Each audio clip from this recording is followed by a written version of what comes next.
দিনভর জেলায় দিলীপ ঘোষ এবং শুভেন্দু অধিকারী এই দুই নেতা দাপিয়ে বেড়ালেন। বিভিন্ন মহল থেকে প্রশ্ন উঠছে, বড় কে? দুজনেই হিন্দুদের হয়ে সওয়াল করলেন, রাজ্যকে নিশানা করলেন। দুজনেই কি নিজের বড় প্রমাণের চেষ্টায় মেতে রইলেন? যদিও তৃণমূলের পক্ষ থেকে জানানো হয়েছে, মানুষের চোখে দুজনই হচ্ছে ভিলেন। বাংলায় বিজেপির বর্তমানে হেভিওয়েট নেতৃত্বে দিলীপ ঘোষ এবং শুভেন্দু অধিকারী। প্রাক্তন রাজ্য সভাপতি হিসেবে বঙ্গ বিজেপির অস্তমিত তরিকে বাংলায় প্রতিষ্ঠিত করার কাণ্ডারি ছিলেন দিলীপ ঘোষ। রাজ্যের শাসক দলের বিভিন্ন ধরনের দুর্নীতি থেকে শুরু করে তাদের ভুল কাজের প্রতিবাদ করে এসেছেন বারবার এই দিলীপ ঘোষ।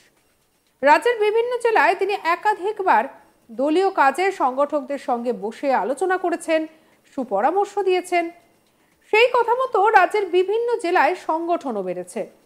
অন্যদিকে রাজ্যের বিরোধী দলনেতা শুভেন্দু অধিকারী একসময় মমতা সরকারে থাকলেও বর্তমানে তিনি বিজেপির অন্যতম মুখ। স্বাভাবিকভাবেই রাজ্যের শাসক দলের বিভিন্ন জায়গায় দুর্নীতি থেকে শুরু করে মানুষকে স্বজন পোষণ করে আসা তৃণমূল সরকারের বিরোধিতায় কট্টর ভূমিকা নিয়েছেন শুভেন্দু অধিকারী।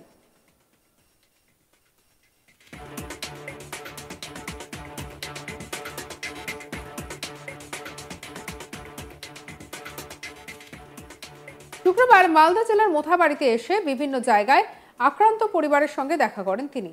এমনকি তাদের আইনি সহায়তা থেকে চিকিৎসার ব্যবস্থার কথাও তিনি বলেছেন। শুক্রবার মোথাবাড়ির তাঁতিপাড়াতে এসে সেখানকার মানুষদের আশ্বস্ত করে বলেন, 26শে আসছে। স্বাভাবিকভাবে দিলীপ ঘোষ এবং শুভেন্দু অধিকারী দুজনেরই বর্তমানে বিজেপির বড় মুখ। তবে তাদের মধ্যে একটু মাত্র বয়সের পার্থক্য রয়েছে। রাজনীতির ক্ষেত্রে দুজনের পন্থা আলাদা রয়েছে। দিলীপ শুভেন্দুর মধ্যে কে বড়, এই প্রশ্নের উত্তরে জেলা তৃণমূলের মুখপাত্র আশিস কুণ্ডু বলেন, এটা বিজেপিরাই বলতে পারবে।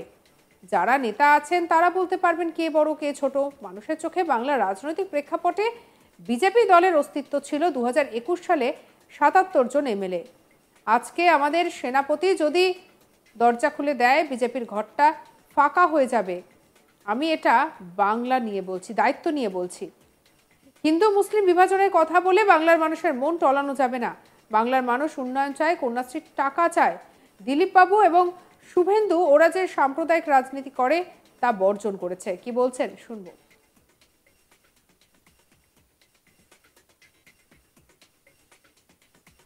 বিজেপিরাই বলতে পারবে, বিজেপির যারা ওয়ার্কার্স আছে, যারা লিডার্স আছে, তারা বলতে পারবে কে বড় কে ছোট। মানুষের চোখে আপনাকে একটা কথা দায়িত্ব নিয়ে বলতে পারি, বাংলার রাজনৈতিক প্রেক্ষাপটে বিজেপি দলের অস্তিত্ব ছিল 2021 সালে 77 জন এমএলএ। আজকে আমাদের সেনাপতি যদি দরজাটা খুলে দেয়, তাহলে বিজেপির ঘরটা ফাঁকা হয়ে যাবে। আপনাকে দায়িত্ব নিয়ে বলছি। এখন তো এমনিতেই 12 জন থেকে 13 জন বিধায়ক আমাদের দলে জয়েন করে গেছে। আর আমাদের দল যদি দরজা খুলে দেয়, বিজেপির ঘরে কটা বিজেপির বিধায়ক থাকবে, এটা বিরাট বড় জিজ্ঞাসা ছিল। আর এনা যে দুজনের নাম বললেন, তাদের বাস্তব রাজনৈতিক মানচিত্রে 26-এর নির্বাচনে কে কোথায় থাকে সময় কথা বলবে। শুধুমাত্র বাংলাকে দ্বিখণ্ডিত করার, বাংলাকে কলুষিত করার এবং হিন্দু মুসলিম দুই সম্প্রদায়ের মানুষকে বিভাজনের কথা বলে বাংলার মানুষ রাজনৈতিক টুপি গিলবে না। বাংলার মানুষ উন্নয়ন চায়, বাংলার মানুষ কন্যাশ্রীর টাকা চায়, বাংলার মানুষ উন্নয়নের খতিয়ান চায়। কন্যাশ্রী সারা বাংলা শুধু নয়, বিশ্বের ইতিহাসে বন্দিত হচ্ছে। আর দিলীপ বাবু আর শুভেন্দু বাবু দুজনের যে সাম্প্রদায়িক রাজনীতি, এই সাম্প্রদায়িক রাজনীতিকে বাংলার মানুষ বর্জন করেছে। আপনারা কয়েকদিন অপেক্ষা করুন, 26-এর নির্বাচনে শুধুমাত্র বাংলায় সবুজ ঝড় বইবে, এটা শুধু সময়ের অপেক্ষা। কেউ কি বড় নাই দুজনের মধ্যে? মানুষের চোখে দুজনই ভিলেন।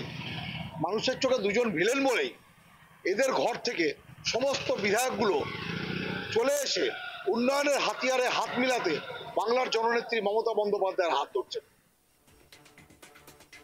জেলা বিজেপির সাধারণ সম্পাদক অম্লান ভাদুরী বলেন, কি বলছেন শোনাবো। এটা কোনো তুলনা হয় না। শুভেন্দুদা বা শুভেন্দু অধিকারীর মতো, দিলীপ ঘোষের মতো।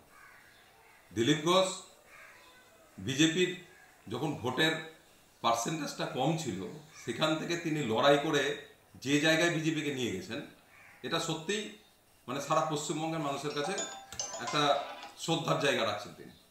আর 2021-এর পরবর্তী যে অবস্থা, তৃণমূলের যে সন্ত্রাস, সেই সন্ত্রাস এবং সেই বিজেপির অবস্থা থেকে বিজেপিকে বিরোধী দলের তকমা দিয়ে সেইটাকে তৃণমূলের চোখে চোখ রেখে যেভাবে আজকে তৃণমূলের ভয়ের কারণ হয়ে দাঁড়িয়েছেন শুভেন্দু অধিকারী, এটাও কিন্তু আমাদের পশ্চিমবঙ্গের মানুষের কাছে, জনসাধারণের কাছে একটা বিস্ময়কর ব্যাপার। এই নিয়ে আমাদের কালেক্ট মিল্টন পানের রিপোর্ট দেখাবো। বঙ্গ রাজনীতিতে শুভেন্দু অধিকারী এবং দিলীপ ঘোষ দুজনাই ভিলেন, এমনই উক্তি পাওয়া গেল তৃণমূলের পক্ষ থেকে। যদিও যেটা জানা গিয়েছে যে মালদা জেলার বর্তমানে মোথাবাড়িতে উত্তপ্ত হয়ে রয়েছে দুই সম্প্রদায়ের বিবাদে। যদিও দেখা গেছে এখানে একের পর এক নেতা নেত্রী এসছেন, কেন্দ্রীয় মহিলা কমিশন এসছেন, রাজ্য মহিলা কমিশনও এসছেন। তাদের সঙ্গে অর্থাৎ যারা আক্রান্ত, যাদের দোকান ঘর ভাঙা হয়েছে, তাদের সঙ্গে কথাও বলেছেন বিভিন্ন নেতৃত্ব। তবে এক্ষেত্রে এদিন মালদার মোথাবাড়িতে যান হাইকোর্টের নির্দেশ নিয়ে রাজ্যের বিরোধী দলনেতা শুভেন্দু অধিকারী। তিনি গিয়ে যারা আক্রান্ত এবং আহত রয়েছেন তাদের সঙ্গে বিস্তর আলোচনা করেন, কার কি কোথায় আঘাত লেগেছে তার সঙ্গেও আলোচনা করেন। কিন্তু এরপরে দেখা যায় যে তাদের যে অভাব অভিযোগ, সেই অভিযোগগুলো তারা জানান। এরপরে তিনি এখান থেকে যে মালদার মোথাবাড়ি এলাকার বিভিন্ন জায়গাতে মানুষের সঙ্গে কথাও বলেন।